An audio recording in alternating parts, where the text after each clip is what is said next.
I believe it was like 3 nights ago or 2 nights before the Achilles tear. We saw from your account, Pro Football Doc, that you thought it was Achilles tendonitis from what you were seeing on the film. We have not had that confirmed. I don't think that's ever been stated by Tyrese or the team.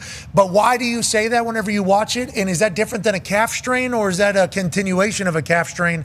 How does this all kind of work together?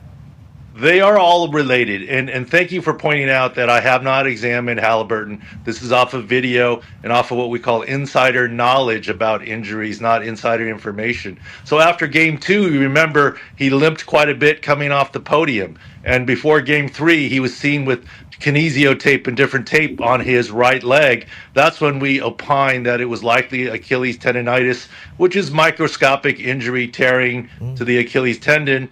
He played through and played well, and then obviously had the calf strain, which is somewhat related, all on the same side. We all remember Kevin Durant, right? 2019 Golden State Warriors, calf slash, and we were saying Achilles tendonitis at the time, and he suffered the similar rupture in the NBA Finals.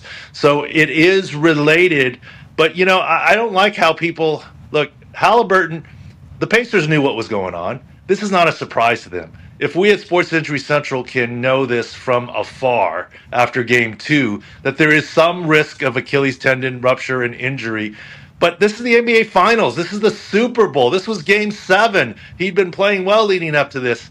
If there's a single-digit chance of rupture, most athletes like yourself, AJ Hawk and McAfee, are going to take the chance at Haliburton. He should be applauded for trying to play through. It's just very disappointing that it happened. Achilles tendonitis, what exactly does that mean? And is it automatically, if you don't get it figured out, an Achilles tear? You said single-digit percentage there.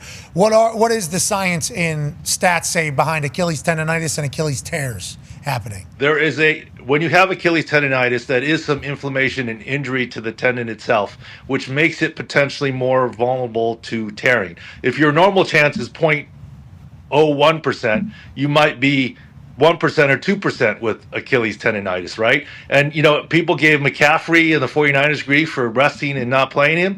I mean, those were regular season games, and you didn't want it to get worse, and you didn't want it to progress, and you didn't want it to tear. Whereas this is NBA Finals, and let's ride with it. The unfortunate thing is, now that he's ruptured it, and he's actually the 3rd player in the NBA playoffs this year to rupture it. By the way, all number zeros, which incredible odds of that, right?